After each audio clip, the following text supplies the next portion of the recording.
So we have a guest speaker today, Dylan Judd, who is a former student of Expression, graduate of Expression College, animation and visual effects. He now works in the biotech industry, and I'm sure he'll tell you a little bit about his history, career history, and a little bit about what he's doing now. Take it away. Yep. Hi, everyone. So yeah, like he said, I graduated from Expression, class 65, 2009.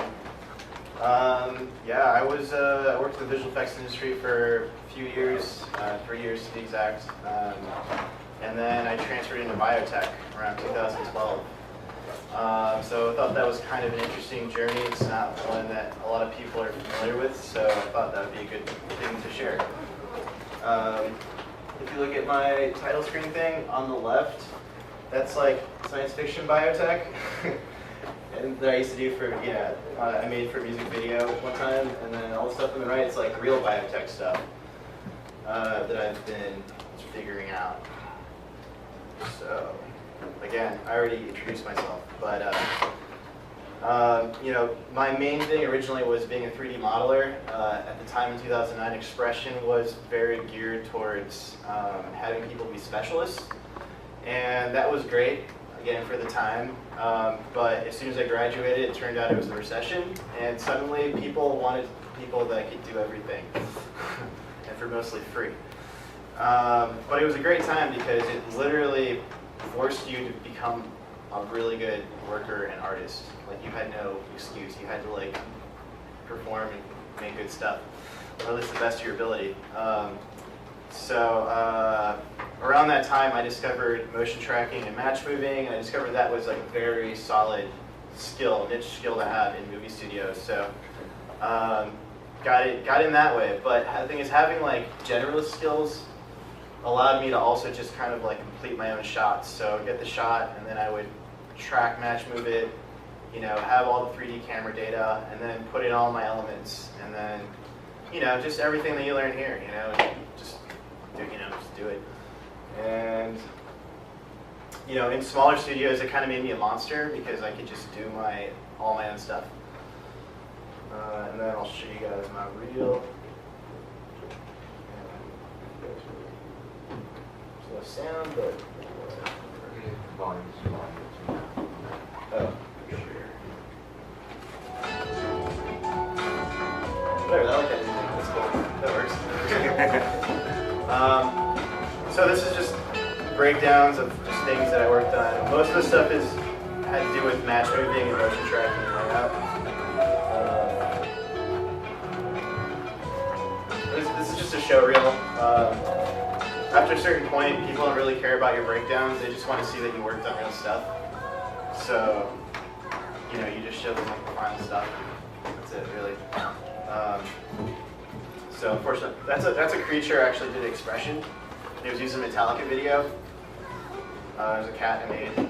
This is also a Metallica video.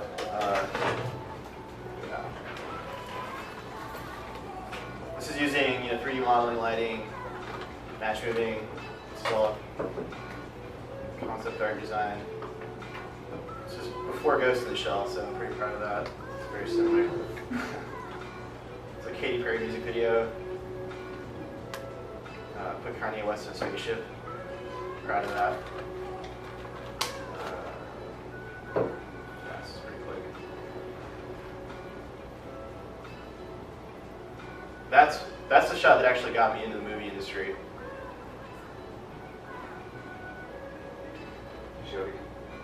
Yeah, you want to step. It's like the one thing that actually has a breakdown. So this shot was actually given to like 10 different studios, and I don't know if you guys have heard of the Base Studio, Jordan Frieda, by any chance, but he was just like, Dylan, he's like, if you can get this shot, if you can match move, track this shot, he's like, we're going to get this film contract for Priest.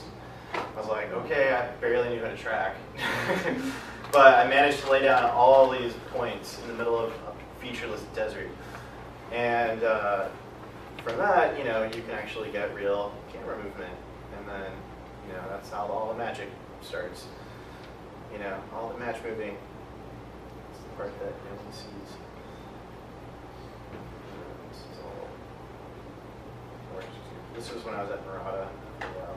I had to track every single one of those cars. So I have tons of work. I don't want to get caught up with just showing all my work, honestly. But it is fun to show off. Not gonna lie. Alright. So, start off with all the benefits to freelancing and visual effects.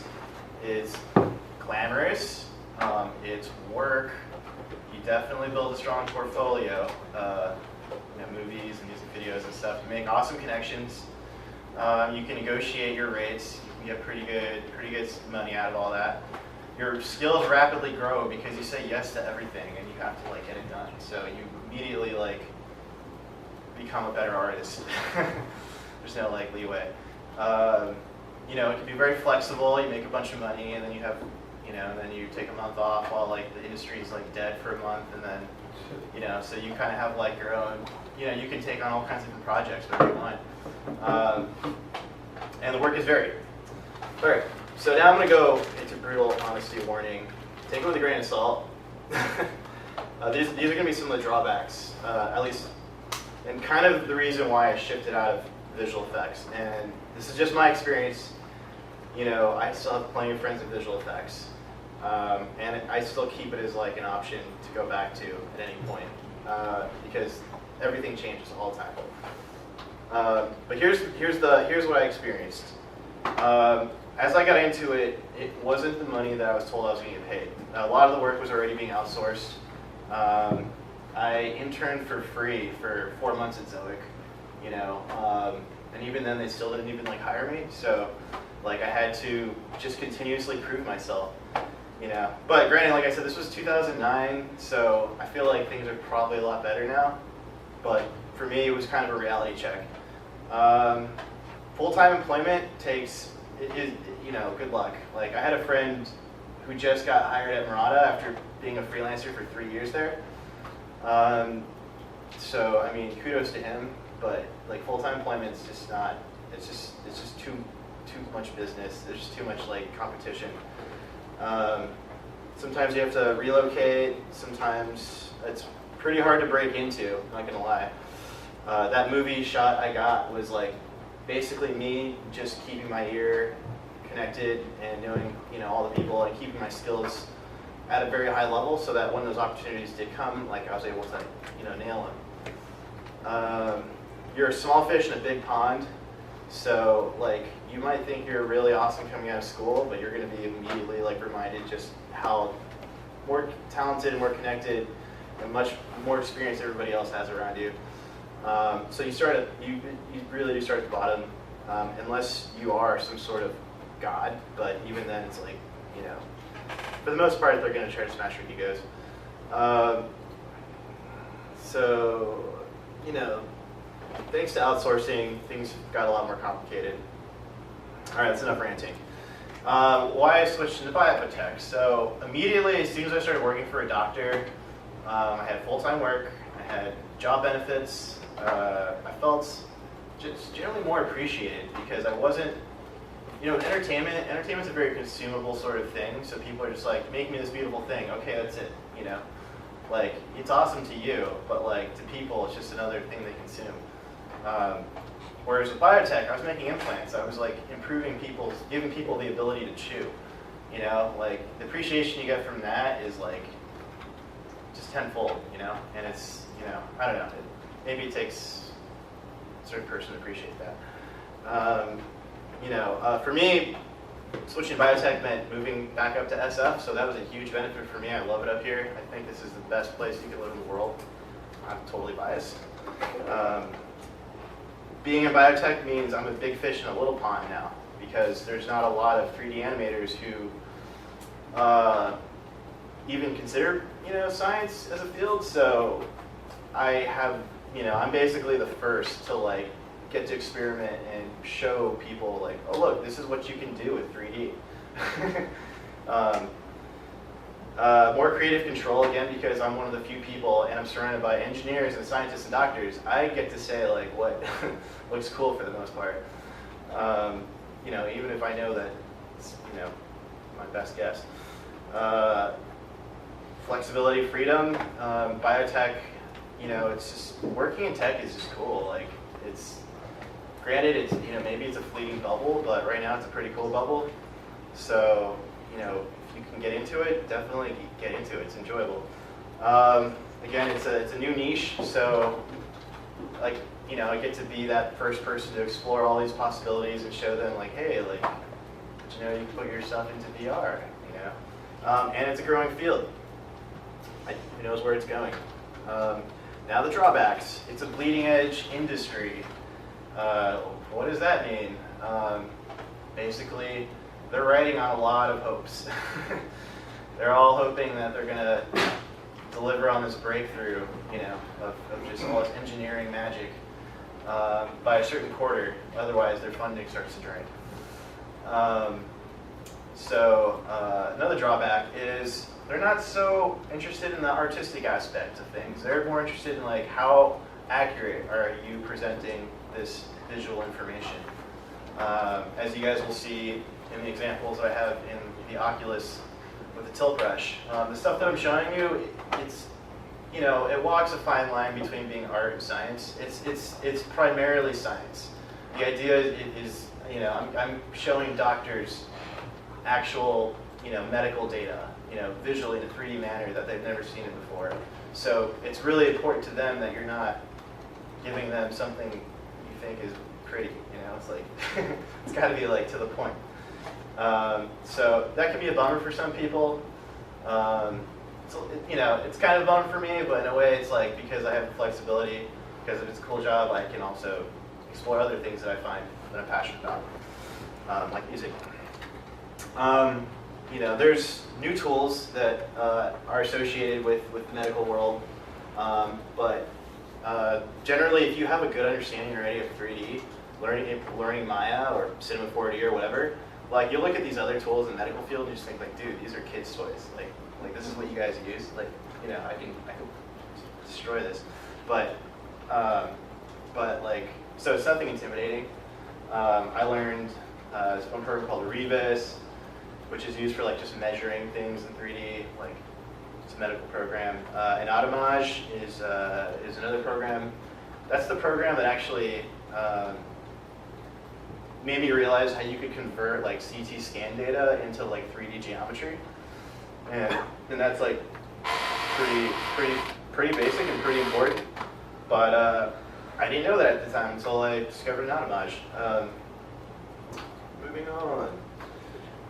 So this was my first job. This is working for, it wasn't even a biotech, he was just a doctor who just wanted to 3D print implants. He just felt like current implants were still, you know, they're just really primitive. And that's kind of the general thing also like in the medical bioscience field, is that they're still kind of in the dark ages when it comes to understanding 3D. And all the way 3D can be manipulated. So like the dental field, they're still using like these, you know, traditional implants. But traditional implants don't actually work if you have bone like loss, which is what happens when you remove a tooth after several years. The bone in that area actually recedes away. I didn't know any of this, but he told me. And he was like, we need to design an implant that will fill in that missing area of bone. And I was like, okay, that's 3D modeling. Like, let me see if I can do that. And so, you know, using an Atomage, I was able to take that CT scan of that patient, bring it into Maya, export it as an STL, bring it into Maya, and then there you go. I had the person's jaw, you know, in 3D, and I was like, okay, now I'm just gonna start modeling. And you know, and I over the course of years, several years, I figured out like sort of the optimal way to like build those implants and get them 3D printed, and even got to the point where we were like, here's, you know, a couple examples you can see. So this guy was missing like his whole like maxilla frontal area. This is something that's never been even attempted before. But, you know, like you can bring it into Maya and you can build it.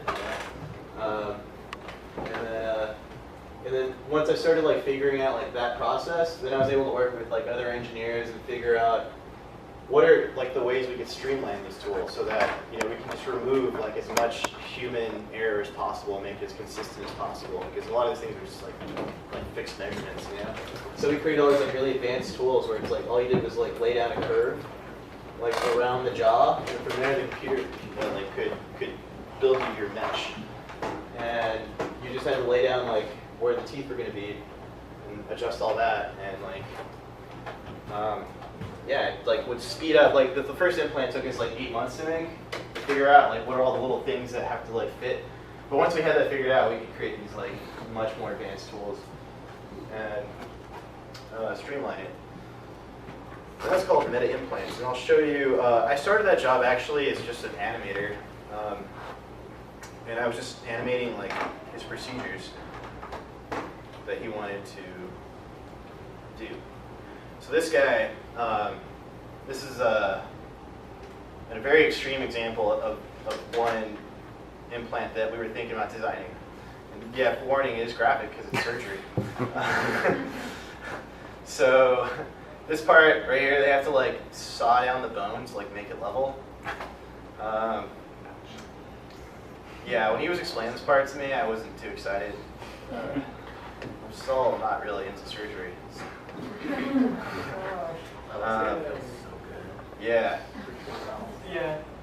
No. And so, like, even the depth of where that drill has to go has to be measured accurately. So, like, the length of these has to be the correct depth, so that when the implant fits in, you're not like hitting a nerve or a sinus or something else important. And you've got holes in the bone. Oh, that goes in. Man. Cue Terminator music.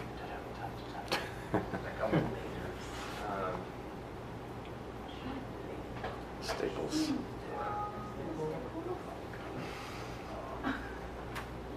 So I never thought that I would go from like just 3D animating surgeries to doing real surgeries. Like that was weird, That was like thanks to 3D printing,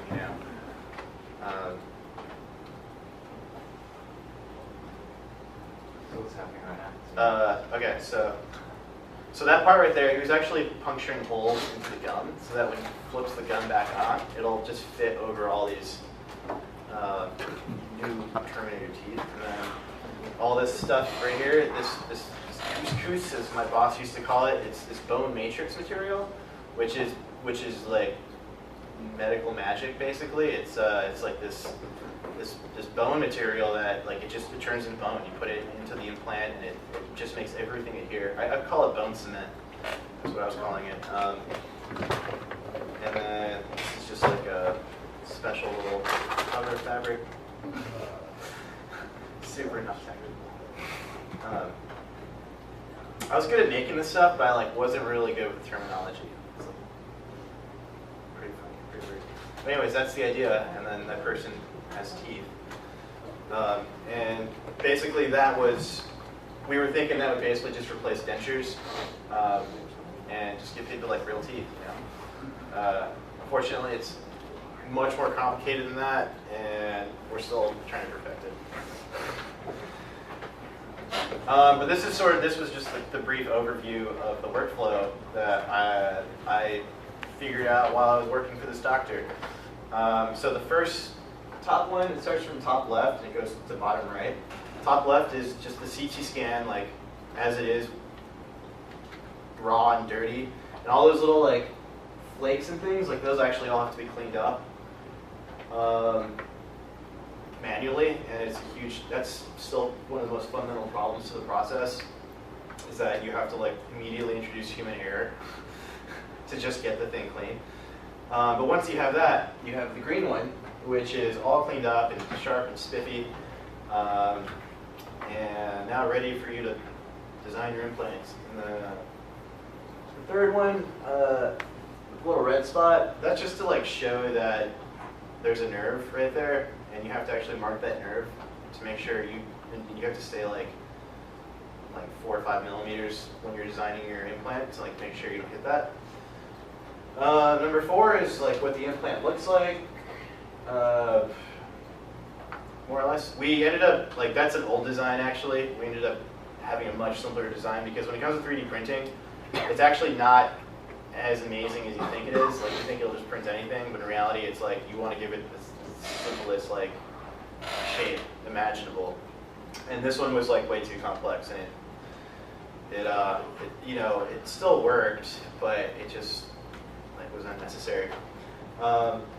Number 5, those are the crowns. Those are the teeth that ended up fitting on top of the posts. Number 6, that's the surgical guide. That goes over the person's mouth, so when the doctor drills, he drills to the correct depth. Sorry if this is like hard to stomach. I apologize. If anyone is like feeling queasy, so yeah. And then 7 and 8 is just how the implant looks like fit onto the jaw. You can see where the teeth are fitting nice and snugly. And 8 and 9, that's the actual 3D printed models and 3D printed stuff. The implant is printed in titanium. And we were able to drill it and test everything onto exact replica of that person's jaw. And make sure it all fit before we did the actual surgery. So that's Maya for you right there. Maya and 3D modeling. And then so after about 4 years of working for the dental surgeon, it was about all I could stomach. I ended up getting this really cool job at this place called 3Scan. And so to get started, like what is 3Scan? 3Scan is basically trying to address this problem in pathology, which is that microscopes are still generally used the exact same way since like the early 1800s, 1900s. And that's to say that it's just a person looking through a lens and then either taking a picture of what he sees or like that's pretty much all they can do still. Like you can take a very powerful picture of that, but you can't we live in an age now where you can there's like facial recognition built into our social media, so we should be able to like apply something a little more a little bit better to pathology. So as I was saying, like a lot of science is still catching up to digitization, and it's because a lot of them are kind of Luddites, to be honest. They're kind of like very like, oh no, we've been doing it this way for so long, like they don't want to lose their jobs, and they're afraid of a lot of this stuff. So 3Scan is basically, and the thing is, this has actually become a real problem because the amount of money it actually takes to get a cure, like through the whole research thing, it takes like 10 years and roughly $1 billion. And that process is actually getting worse and worse and worse because we're finding all the cures that we could easily cure. And so the stuff that's like really difficult is just getting more and more cornered. And again, the technology isn't keeping up. So it's just the costs and the cures are just not coming, not improving. So 3Scan basically invented a robotic microscope, which will scan like whole tissue sections. So we've scanned like lungs, we've scanned hearts, we've scanned brain tissue. Pretty much whatever doctors need to have really good data on, like we're figuring out how to scan. And the way it scans basically is the tissue gets embedded in embedding material like paraffin or I think wax is another one, I'm not sure. And then that tissue gets sliced. So it's a destructive process, but it's kind of the only way you're going to get like a high resolution image from the interior of something is to like slice it. So so we get basically 80K like pictures. These are gigantic pictures, lots and lots of pixels, and we do high resolution imagery from top to bottom of that sample. And it's a diamond blade, and once those images are basically digitized, now you can start doing all the crazy like computer analysis stuff with like image recognition, and you can start to like, we're basically like trying to teach machines like how to recognize cancer, how to recognize like all the features that make up your body, from nerves to muscles to everything. And then the other half to that is semi-automation, which is like basically what you guys all do, and what we all do as artists is like we use semi-automated technology. You're not, the computer basically is like the tool, and you're guiding the computer to do processes that would be difficult for you to do without a computer, basically. So that kind of falls under semi-automation. A good comparison too is like I don't know if you guys have done motion tracking ever, but you've got that button that says auto, full auto, and it'll like track the whole shot for you, but usually it's not that great. Usually it gets confused by a lot of things. So that's kind of the drawback to automation, is like trusting a computer to fully do something is like still not a wise decision. You kind of need a person in the loop. So we're doing a lot of semi-automation, and I've been helping them with like just showing them, hey, look, these 3D tools are really useful for looking for this data. And this is kind of like the workflow as I was explaining. It starts off with like the embedding of the tissue, and then that tissue gets sectioned by the robotic chasm microscope, goes into the image processing, and from there into analysis. We are currently doing all that. And then so here's like my role at 3Scan. So initially I got in because I showed them that it was possible to create 3D models from their scan data. And then once I had those 3D models, I just went to town and made them look awesome, just like the way you guys make everything look awesome. Just giving it that sweet 3-point lighting, like giving it high quality textures, giving it. The thing is, they're giving me 8K, like 10K, like images. So it's like these are really sharp textures you can basically apply to the geometry. And so yeah, I got into VR and I showed them like a 360 like stereo video of, and this is called the Gut Coaster. And so this was like one of the first assets I created from their images, and it's pretty fun in VR. Like this is really high res. Like I used I think it's 8K, so it's like 4K per eye, and like the max res Oculus has is like 2K. So it looks perfectly sharp when you put it on, which is nice. It's all rendered in V-Ray, and the cool thing is you can like pause it too and like look around, and you're just like, whoa, it's like the magic school bus.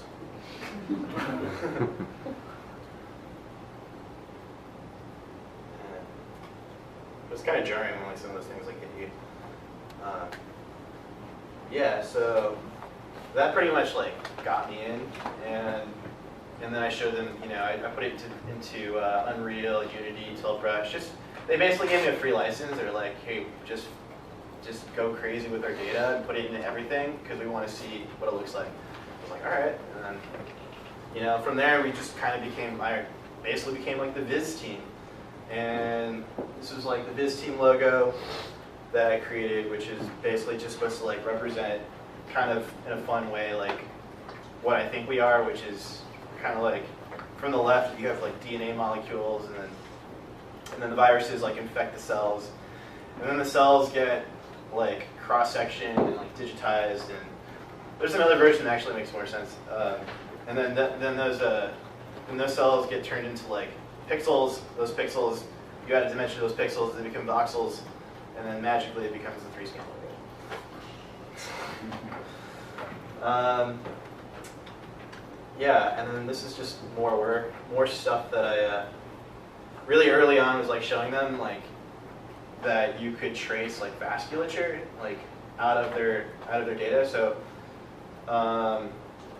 the interesting thing about like the way their microscope cuts the images, it's a lot like the way you would think of a timeline, and something moving in the z-axis. So like the first frame, the first slice of the sample, you could think of as like shit. But But this one, like, this was one of the first ones they started showing people, and it just like knocked everyone's pants off because, you know, they're not used to seeing visual effects in biotech. You know, they're not. It's like, they think all this stuff is like magic. So it's a good way to be a,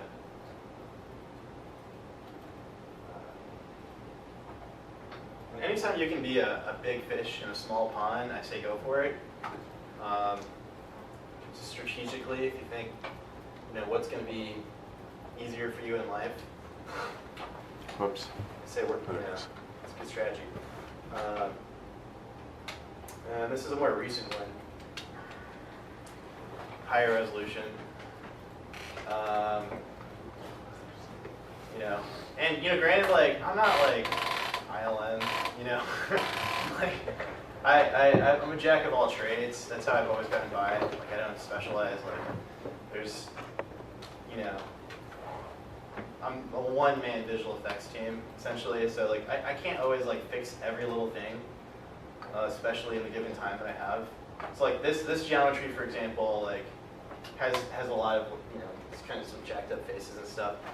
But you know, it's like I'm working from like microscope scan data and like turning that into geometry, which is already like inherently like like how's that, you know, it's a dirty process. So this is like my attempt at trying to show them something nice and clean. But yeah, those faces are, not gonna lie, those faces are dirty. That's a section of a macaque heart.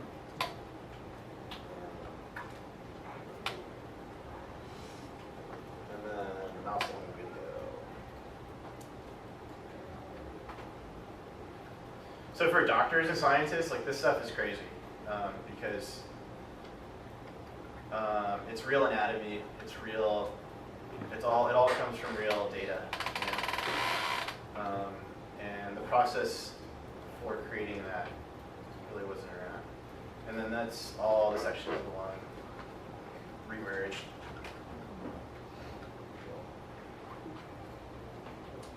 So where this starts to get really crazy is that, you know, they have 3D bioprinters now. I don't know if you guys have heard of these things, but they print tissue, and you can put stem cells in them, and you can use the actual scan data, convert it to 3D geometry, fed into a printer, and you can start to like rebuild tissue, you know, heart valves.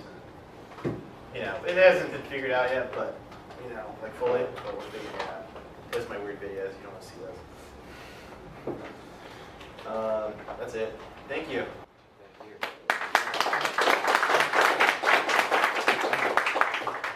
And then for extra, like I've got a lot of the geometry in the Oculus. If you guys want to actually play around and look at the assets that I've created for this biotech, you can inspect them yourself.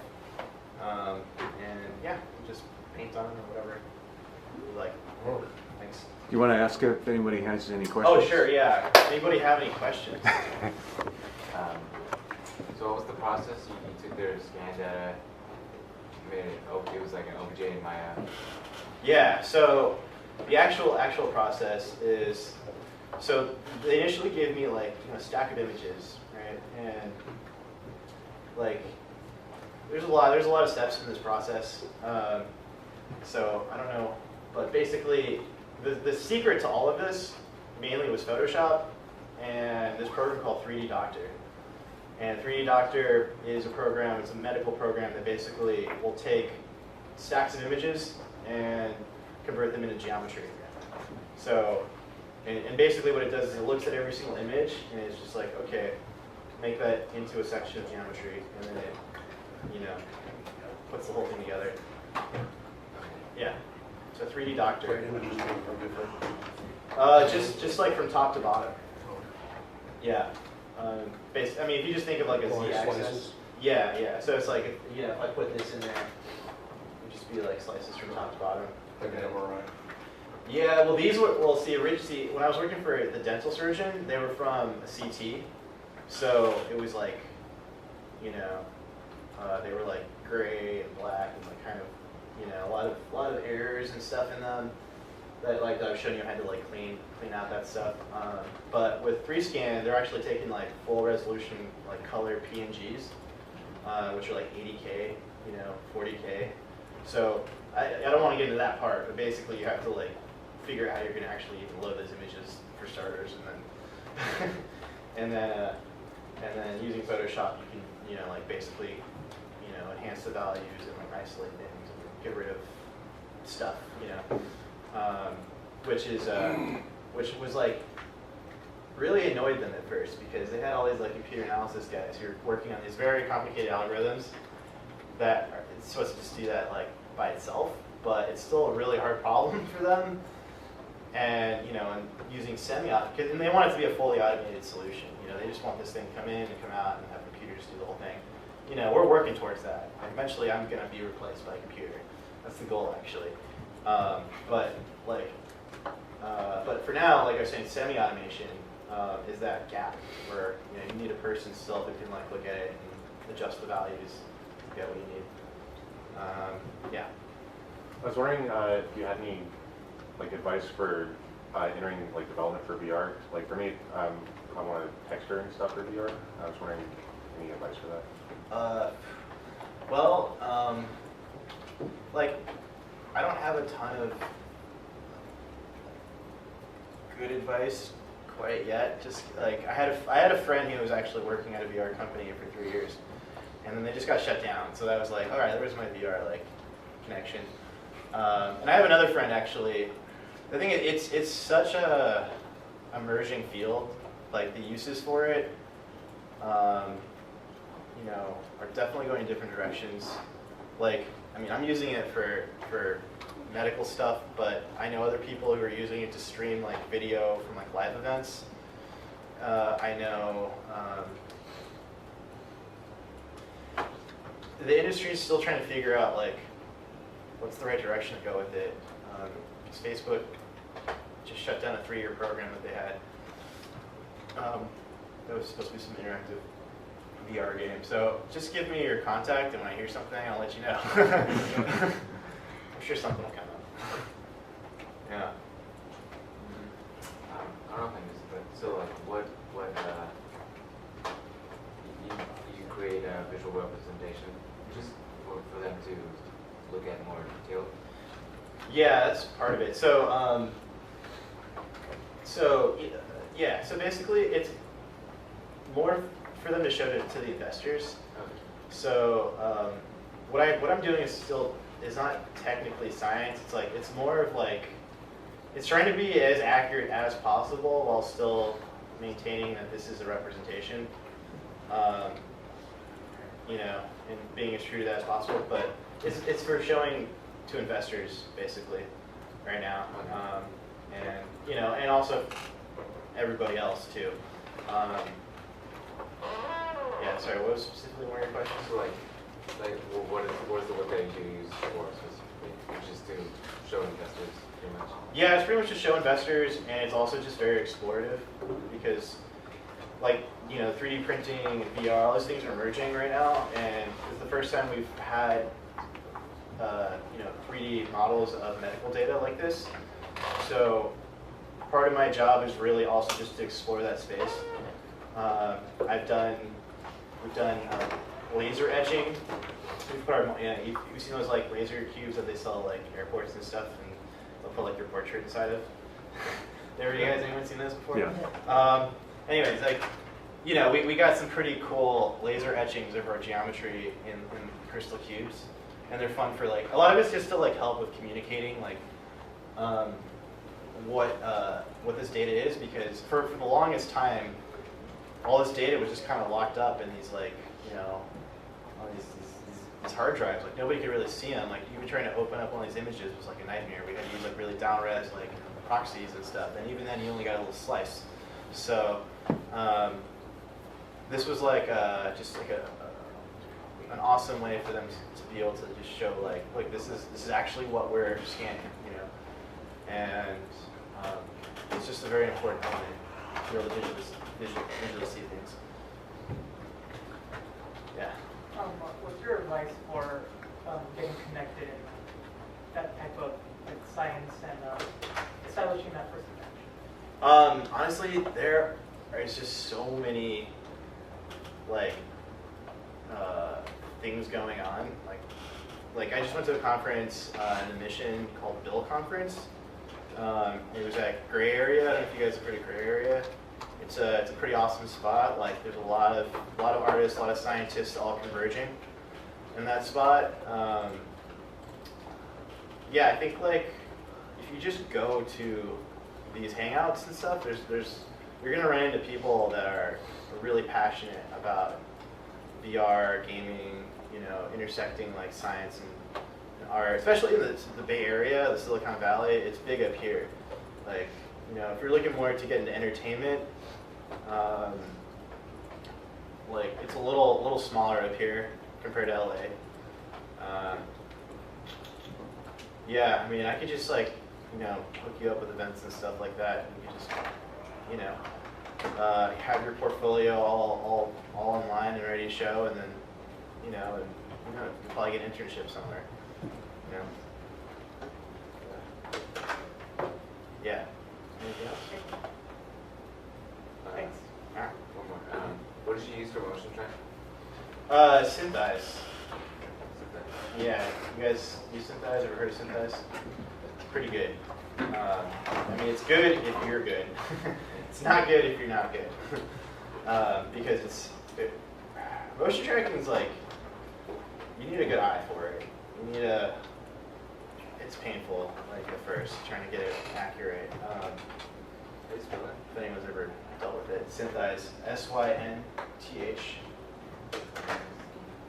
EYES. Yeah, but that's like, if you learn Synthesize, then you can track anything, you know? And I got good at Synthesize, so like I can track anything now, you know? Shake a camera, throw it against the wall, be like, I want 3D in that, like, okay. Yeah, but you really do kind of have to like just get the hand-eye like feel for it, and like learn the controls. Everything is just like learning controls, honestly. Where did you learn? At first, 2009, way back, my friend was like, "You gotta learn Synthesize." He's like, "That's the program all the movie studios are using." And I was like, "Okay, I'll try it." And then immediately, like somebody was like, "Hey, can you put an airplane in this shot?" And it's like, you know, if you're a 3D modeler and all that stuff, but you don't know to track, you can't put that plane in the shot, you know. So I was like, okay. So I cracked open Synthesize, and you know, it was really, yeah, surprisingly, having very limited knowledge, I was able to like track that shot. And it was actually easy, like at the time I didn't even realize it was an easy shot. It's a nodal shot, so that means there's no actual like camera translation.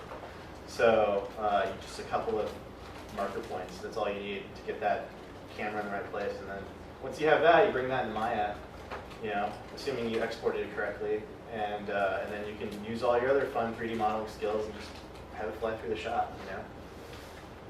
Yeah, it's, you know, obviously it's more annoying than that, but you know, once you get it down a few times, it's not that bad.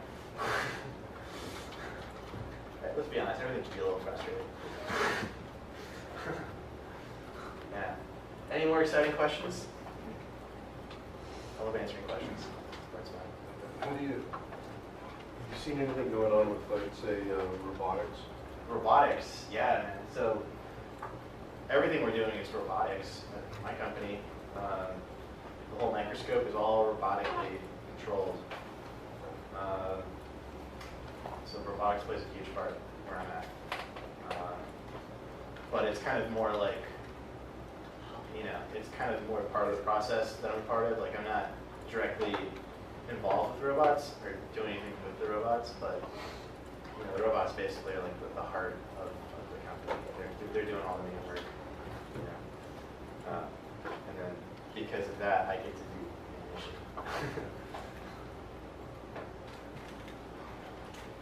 Yeah, robots are fun, man.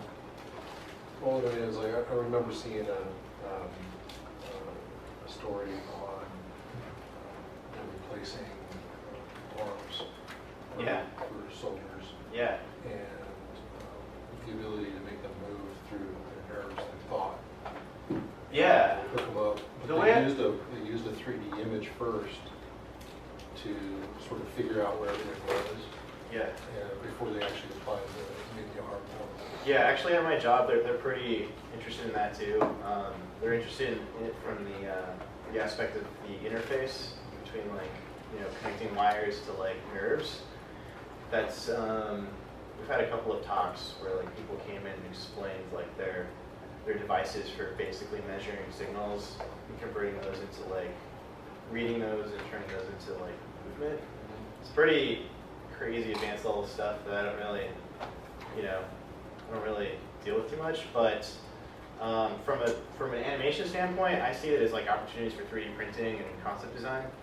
Because if I'm talking to these people and they're like, okay, well, we want this to fit onto a person, and then I know that I could scan that person's arm, and I could design something that will fit them, and get that 3D printed. So it's definitely good to like have friends in all areas, you know what I mean? Like, you don't ever want to be stuck in too much of a bubble because honestly these skills are very useful for lots of people, especially like 3D modeling. 3D modeling is actually what drove me to get into 3D in the beginning initially, because I was always like a drawer, and I like drawing like houses and like cars and things. And then when I saw 3D modeling, I saw that as like the next step. To like take drawing basically, because I don't really like shading either, so if you put lighting in there then that just makes life easy. And like, but then I also saw, because like I grew up reading science fiction, like you guys ever heard of Snow Crash? I read a book called Snow Crash. Basically,